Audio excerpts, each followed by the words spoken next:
আপুনি যদি এগৰাকী অৰুণোদয় আঁচনি হিতাধিকাৰী হয় তেন্তে আপুনি এটা ভাল ভিডিঅ'ত ক্লিক কৰিছে। বন্ধু বান্ধৱীসকল, বহুতো বন্ধু বান্ধৱী বা আপুনিও জানিব বিচাৰে যে অৰুণোদয় আঁচনি যিহেতু 25 ছেপ্টেম্বৰ তাৰিখে আপোনালোকক টকা প্ৰদান কৰিব, আপোনালোকক দুটা মাহৰ কিস্তি একেলগে দিব নেকি? আগষ্ট আৰু ছেপ্টেম্বৰ মাহৰ কিস্তি আপোনালোকক একেলগে দিব নে নিদিয়ে সেই সম্পৰ্কে জনাম। আপোনাৰ একাউণ্টত 2500 টকা লাভ কৰিব নেকি আপোনাৰো জানিবলৈ ইচ্ছা আছে আৰু বহুতো বন্ধু বান্ধৱীয়ে মোক কমেণ্টৰ জৰিয়তে কমেণ্ট কৰি সুধি আছিল।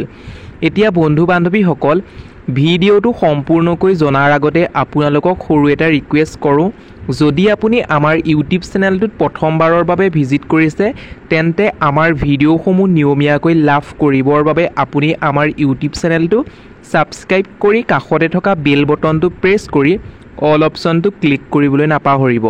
তেতিয়াহে আগন্তুক আহিবলগীয়া প্ৰত্যেকখিনি ভিডিঅ' আপুনি পোনপ্ৰথমে লাভ কৰিব। তেন্তে আহকচোন বন্ধু বান্ধৱীসকল, আমি অলপো পলম নকৰি ভিডিঅ'টোৰ ফালে আগবাঢ়োঁ। এতিয়া বন্ধু বান্ধৱীসকল, আপোনালোকে নিশ্চয় গম পায় যে অৰুণোদয় আঁচনিখন 17 ছেপ্টেম্বৰ তাৰিখে হিমন্ত বিশ্ব শৰ্মাই দিয়াৰ কথা ঘোষণা কৰিছিল, কিন্তু কিছুমান কাৰিকৰী বিজুতিৰ ফলত আকৌ পুনৰ 25 ছেপ্টেম্বৰলৈকে লৈ গ'ল। এতিয়া বহুতো বন্ধু বান্ধৱীৰ অৰ্থাৎ আপোনাৰো মনত এটা ডাউট হৈছে, আগষ্ট আৰু ছেপ্টেম্বৰ মাহৰ দুটা কিস্তিৰ ধন আপোনালোকৰ একাউণ্টত সোমাব নেকি? এতিয়া বন্ধু বান্ধৱীসকল, মই আপোনালোকক জনাই দিছোঁ, বহুতো বন্ধু বান্ধৱীৰ এই কনফিউজনটো হৈ আছে। এতিয়া গভৰ্ণমেণ্টৰ ফালৰ পৰা যদি আমি চাবলৈ যাওঁ, এই সম্পৰ্কত কোনো ধৰণৰ নটিফিকেশ্যন জাৰি কৰা নাই আৰু মাত্ৰ আজি হৈছে 29 ছেপ্টেম্বৰ আৰু আপোনালোকৰ হাতত 6 দিন সময় আছে। হয়তো এই 6 দিনৰ ভিতৰতে তেওঁলোকে নটিচ জাৰি কৰিব পাৰে, হয়তো আপোনালোকক এটা কিস্তিৰ ধনহে দিব পাৰে, অৰ্থাৎ 1250 টকাহে আপোনালোকক দিব পাৰে। বন্ধু বান্ধৱীসকল, যদি আপোনালোকক দুটা কিস্তিৰ ধন একেলগে দিয়ে, আগষ্ট আৰু ছেপ্টেম্বৰ মাহৰ যদি কিস্তিৰ ধনখিনি দিবলগীয়া হয় তেতিয়া সকলো হিতাধিকাৰীকে দিব লাগিব। যিসকল নতুনকৈ আবেদন কৰিছিলে, অৰ্থাৎ যিসকল অৰুণোদয় থিত সোমাই পৰিছিলে, যদি বন্ধু বান্ধৱীসকল চৰকাৰে যদি সকলোখিনিকে দিবলগীয়া হয় তেতিয়াহ'লে চৰকাৰৰ বহুতখিনি টকা খৰচ হ'ব।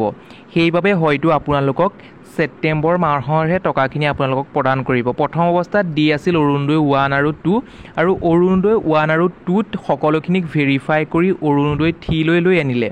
3 লৈ অনাৰ ফলত 3 নম্বৰত বা 3 নম্বৰত আকৌ পুনৰ কিছুমান হিতাধিকাৰীক সাঙুৰি লৈ পেলাই তেওঁলোকক আকৌ পুনৰ প্ৰদান কৰিব। কেতিয়াকৈ? 25 ছেপ্টেম্বৰ তাৰিখে প্ৰদান কৰিব। আপোনালোকে নিশ্চয় গম পায়, আগৰ ভিডিঅ'সমূহতো মই জনাই আছোঁ।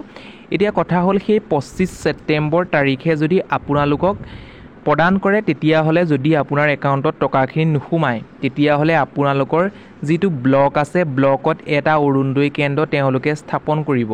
প্ৰত্যেক ডিষ্ট্ৰিক্টতে অৰুণোদয় কেন্দ্ৰ স্থাপন কৰিব। যদি আপোনালোকৰ একাউণ্টত টকাখিনি নোসোমায় তেতিয়াহ'লে আপুনি তাত কমপ্লেইন কৰিব পাৰিব, কি কাৰণে একাউণ্টত টকাখিনি সোমোৱা নাই তেওঁলোকে চেক কৰি দিব।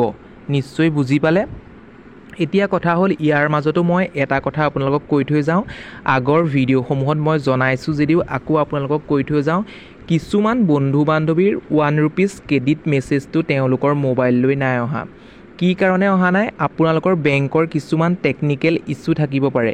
টেকনিকেল ইছ্যু এনেকুৱা হ'ব পাৰে, আপোনাৰ বেংকৰ লগত আধাৰ কাৰ্ড লিংক নাথাকিব পাৰে, বেংকৰ লগত মোবাইল নাম্বাৰ লিংক নাথাকিব পাৰে, হয়তো আপোনালোকৰ মোবাইলটোত ইনবক্সত মেছেজ ফিল আপ হৈ আছে, সেইবাবে হয়তো আপোনালৈ মেছেজ নাহিব পাৰে।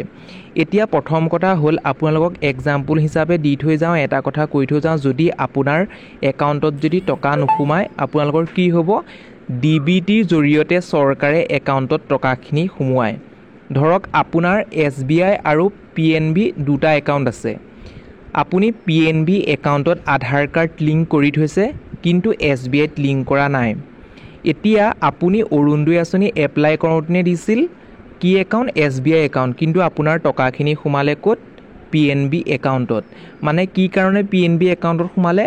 কাৰণ চৰকাৰে DBT একাউণ্টৰ জৰিয়তেহে টকাখিনি প্ৰদান কৰে, সেইবাবে আধাৰ কাৰ্ডটো য'ত লিংক থাকিব তাতেই আপোনালোকৰ একাউণ্টত টকাখিনি সোমাব।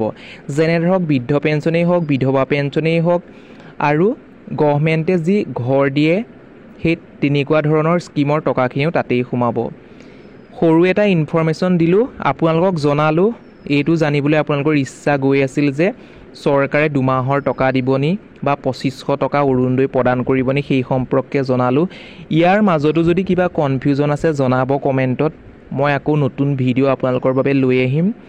আজিলৈ এই ভিডিঅ'টো ইমানেই।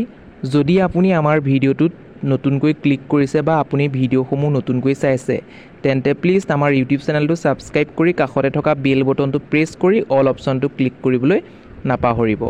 আজিলৈ ভিডিঅ'টো ইমানেই। আকৌ পুনৰ নতুন এটা ভিডিঅ'ত লগ পোৱাৰ আশাৰে ধন্যবাদ।